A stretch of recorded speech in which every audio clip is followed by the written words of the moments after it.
Hello everyone, welcome to my channel Sharma classes. आज इस video में हम करेंगे क्लास 10th का chapter number 3 linear equation in two variables की वर्ड प्रॉब्लम्स। बच्चों, वर्ड प्रॉब्लम्स आप लोगों को बहुत ही ज़्यादा प्रॉब्लम होती है। आपको समझ नहीं आता कि कब डबल करना है, कब ट्रिपल करना है, कब इंक्रीज करना है। कुछ ऐसे वर्ड्स होंगे क्वेश्चन में जिसमें more than, less than, exceeds, greater than, supplementary, complementary, ये वाले वर्ड्स बहुत परेशान करते हैं। तो आज हम सारी परेशानी दूर करेंगे। हम एक एक करके सारे क्वेश्चंस करेंगे। वर्ड प्रॉब्लम जो भी आपकी एनसीईआरटी में है, आपके पास या तो पुरानी एनसीईआरटी होगी जो ओल्ड एडिशन चल रहा है, या फिर लेटेस्ट वाली आप लोगों ने ले ली होगी। जो मर्जी बुक हो आपके पास, आप सब्स्टिट्यूशन एक्सरसाइज यानी कि पुरानी बुक की एक्सरसाइज 3.3 और नई बुक की एक्सरसाइज 3.2 निकाल लीजिए। फटाफट पेन और पेपर लेके तैयार हो जाइए और जल्दी से हम वर्ड प्रॉब्लम्स करते हैं। इस वीडियो में आपकी सारी प्रॉब्लम्स खत्म हो जाएंगी, ठीक है। तो चलो शुरू करते हैं। फर्स्ट क्वेश्चन एक्सरसाइज 3.2 नई बुक से। क्वेश्चन नंबर 1 पहला वर्ड प्रॉब्लम कहता है the difference between two number is 26। अब डिफरेंस का मतलब होता है माइनस। तो आपको दो नंबर चाहिए, वो दोनों नंबर ही हमें नहीं पता, तो हम क्या कर लेंगे, पहले let first number be X and let second number be Y. हमने दो नंबर को लेट कर लिया है, एक को x लेट किया है, एक को y लेट किया है। क्वेश्चन कहता है the difference between two number is 26 and one number is 3 times the other. तो एक एक करके पहले चलते हैं, ठीक है। तो हम लिखेंगे first number is x and second number is y। तो question is difference between two number is 20। तो बच्चों हम यहाँ पे लेट कर लेते हैं पहले कि x जो है वो बड़ा है। दोनों में से कोई ना कोई नंबर तो बड़ा होगा ही, ठीक है ना। तो हमने मान लिया कि x जो है वो बड़ा है y से। तो क्या बनेगा यहाँ पे x माइनस वाई। क्यों लिखा हमने x माइनस वाई? क्योंकि डिफरेंस की बात कर रहा है और डिफरेंस का मतलब होता है subtraction. The difference between two number is 26। ये हो गई हमारी first equation. Also question says one number is 3 times the other. One number, बच्चों स्टेटमेंट के हिसाब से चलना है, बिल्कुल वर्ड टू वर्ड चलना है। आप क्वेश्चन में वर्ड टू वर्ड रीड करो, क्या कह रहा है, वन नंबर। वन नंबर मतलब पहला नंबर। भाई दो नंबर है हमारे पास, तो वन नंबर की बात कर रहे हैं, तो पहला नंबर, वन नंबर की जगह हमने लिख दिया x, ठीक है। इज, वन नंबर इज का मतलब होता है वर्ड प्रॉब्लम में इक्वल्स टू। तो one number is 3 times the other. 3 times का मतलब, टाइम्स का मतलब होता है मैथ्स में मल्टीप्लिकेशन। हम कहते हैं ना 3 गुना 4 गुना। तो मैथ्स में वर्ड प्रॉब्लम जहां भी होगी वहां पे अगर 3 टाइम्स लिखा है तो 3 से मल्टीप्लाई हो जाएगा। 3 times the other number. Other number क्या है, y। दोबारा देख लो, क्वेश्चन कह रहा था difference between two number is 26। पहला नंबर अगर x है, दूसरा नंबर y है, जिसमें हमने x को कंसिडर किया है ग्रेटर देन y। तो x माइनस वाई हो गया 26। Difference between two number is 26, बिल्कुल ठीक है यहां तक। आगे कह रहा है one number is 3 times the other. 3 times मतलब 3 इंटू, तो 3 टाइम्स द अदर। तो यहां से हो गया x इक्वल्स टू 3y। तो बच्चों आप इसको जो मर्जी मेथड से कर सकते हो, क्वेश्चन के अकॉर्डिंग। आप देखो क्वेश्चन में कहीं मेंशन नहीं है कि आपको इसे सब्स्टिट्यूशन से करना है या एलिमिनेशन से करना है। क्योंकि ये एक्सरसाइज सब्स्टिट्यूशन की है तो हम इसको सब्स्टिट्यूशन से कर लेते हैं, ठीक है। तो x equals to 3y, x की वैल्यू को पिक करके इक्वेशन 2 से हम फर्स्ट में पुट कर देंगे यूजिंग सब्स्टिट्यूशन मेथड, बिल्कुल सही। तो हम क्या करेंगे, हम लिखेंगे फ्रॉम इक्वेशन 1 एंड इक्वेशन 2। दोनों इक्वेशन में ध्यान से देखो, इस x की वैल्यू को जो कि थी 3y, इसको हमने उठा के इसमें पुट कर दिया। इस इक्वेशन को अगर हम इस x में पुट कर दे तो क्या बन जाएगा, ये बन जाएगा 3y minus Y is equals to 26। आ गया समझ में, बिल्कुल ठीक है। नहीं आया, दोबारा देखो, x इक्वल्स टू 3y था। ये जो x की वैल्यू है सब्स्टिट्यूशन मेथड है। सब्स्टिट्यूशन मेथड मतलब पुट करना। तो x इक्वल्स टू 3y था। इस 3y को हमने फर्स्ट इक्वेशन में डाल दिया x की जगह पे, क्योंकि x की ही वैल्यू 3y थी। 3y को उठा के यहाँ डाला, 3y minus Y is equals to 26। I hope clear हो गया होगा। 3y माइनस वाई, अगर हम देखें यहाँ 3y है, y के साथ कुछ भी नहीं है, तो क्या होता है, 1 होता है। तो 3y माइनस वाई, दोनों के पास y है, सेम वेरिएबल है, लाइक टर्म्स हैं, इसलिए 3y माइनस 1y क्या हो जाएगा, ये 2y इज इक्वल्स टू 26। अब यहाँ से तो बहुत आसान हो गया, 2 इसके साथ मल्टीप्लाई हो रहा है, उधर जाके ये डिवाइड हो जाएगा 26/2, जो कि कैंसिल आउट करके आ जाएगा 13। तो y आ गया हमारे पास 13। अब y आ गया अगर, अब इस y को हम क्या करेंगे, हम अब इस y की वैल्यू से हम x की वैल्यू निकालेंगे। कैसे निकालेंगे, हमारे पास दो इक्वेशन थी, इक्वेशन 1 और 2, हम इस y की वैल्यू को किसी भी इक्वेशन में पुट कर देंगे। y की वैल्यू 13 निकल के आई है, तो जो भी इक्वेशन आपको थोड़ी सी इजी लगे आप उस इक्वेशन में y को पुट करो। y को हमने पुट कर दिया इक्वेशन 2 में, तो put y is equals to 13 in equation 2।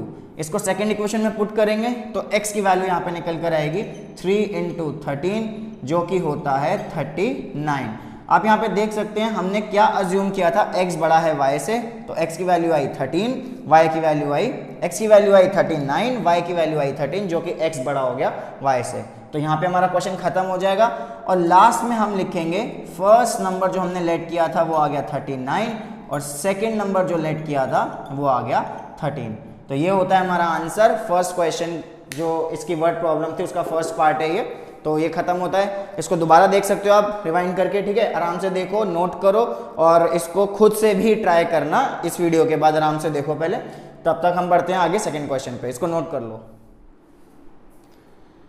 Now the second part, इस वर्ड प्रॉब्लम का जो सेकंड पार्ट है वो शुरू करते हैं। पहले क्वेश्चन रीड करते हैं।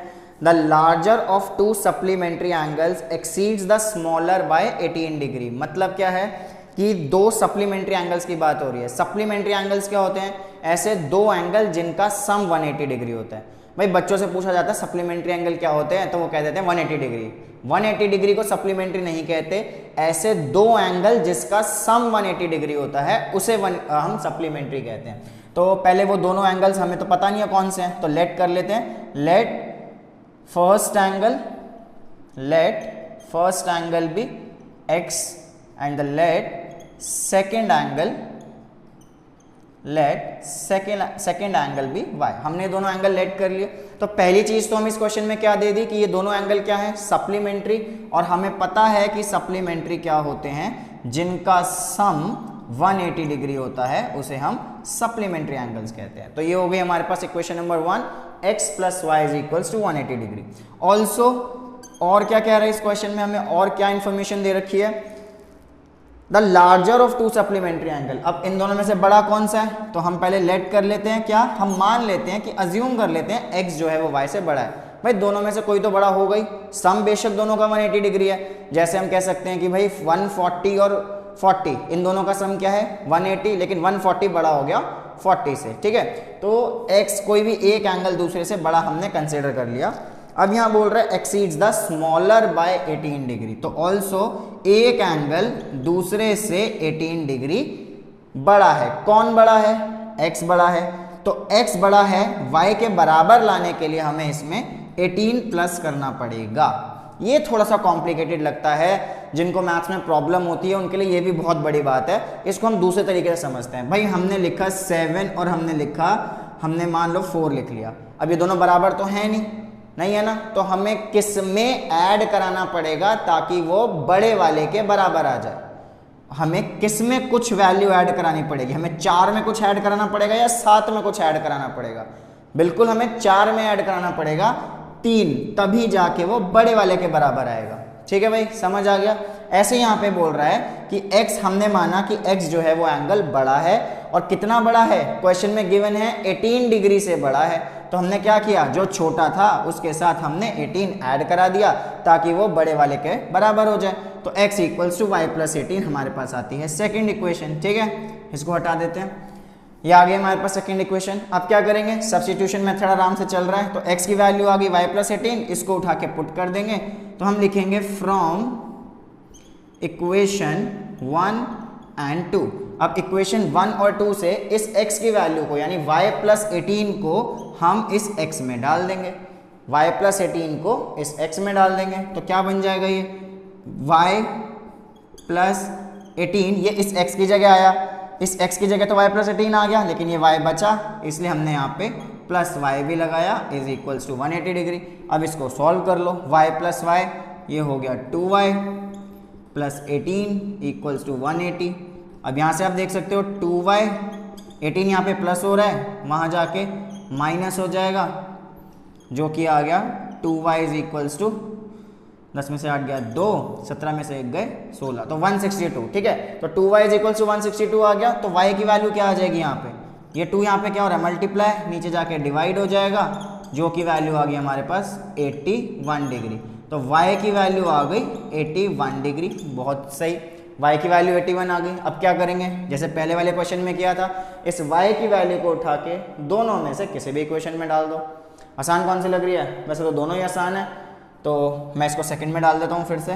Put y is equal to 81 in equation 2, इसको सेकंड इक्वेशन में पुट करेंगे। सेकंड इक्वेशन क्या है हमारी, x is equals to Y plus 18, तो y की वैल्यू क्या आई थी 81, y की जगह 81 डाला 18, तो यहाँ से वैल्यू निकल गई 8 और 1 9, 8 और 1 9 99।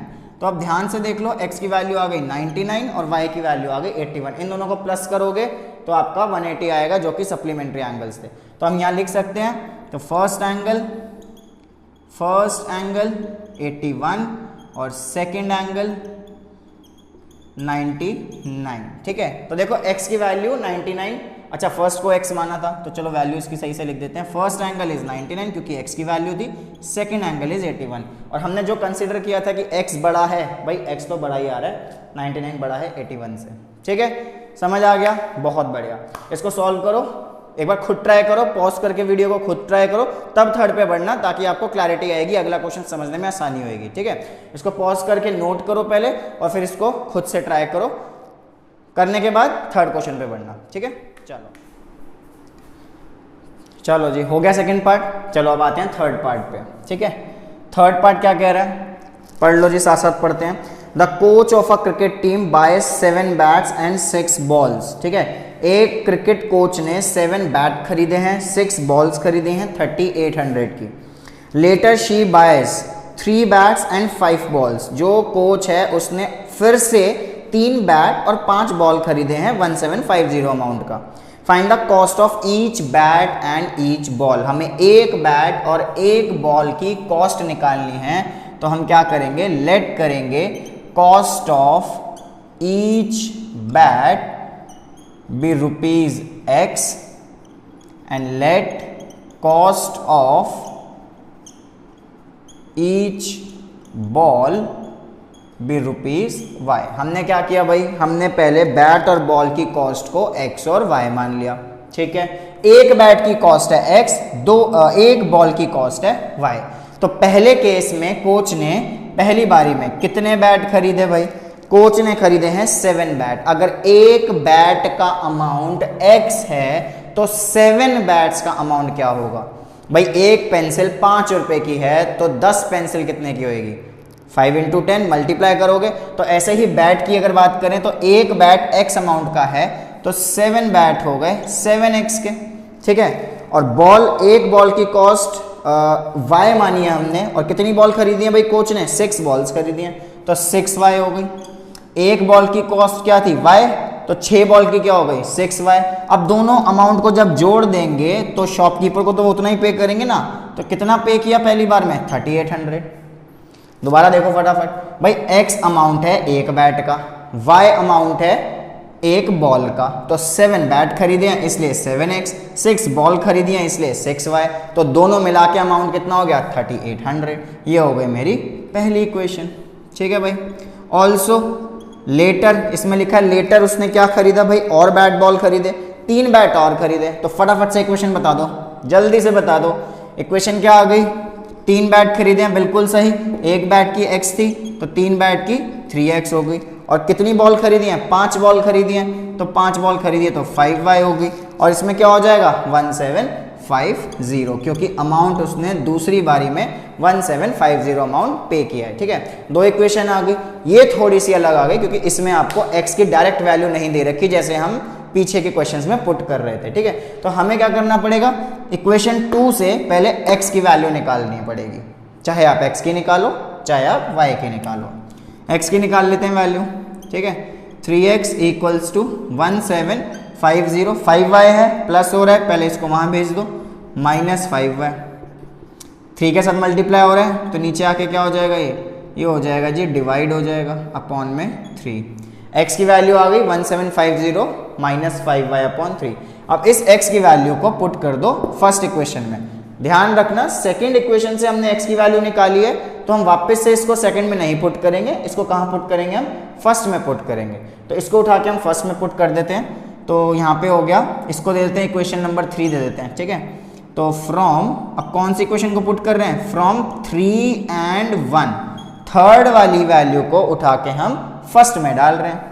तो क्या बन जाएगा, 7x था, 7 और x आपस में क्या हो रहे हैं, मल्टीप्लाई हो रहे हैं, तो 7 के साथ आप ब्रैकेट लगा दो, 1750 माइनस 5y अपॉन 3, ये आई है सिर्फ x की वैल्यू आई है। अब 6y भी है हमारे पास, तो यहाँ पर आ जाएगा 6y इक्वल्स टू 3800। ठीक है जी, क्लियर हो गया यहाँ तक क्लियर हो गया। अब बारी आती है 7 को सॉल्व करने की। बच्चों क्या होता है भाई, 3 को डिवाइड हो रहा है, बच्चे 3 को वहाँ भेज देते हैं, नहीं ये नहीं करना, और 3 को 6 से काट देते हैं, नहीं ये भी नहीं करना क्योंकि बीच में प्लस है।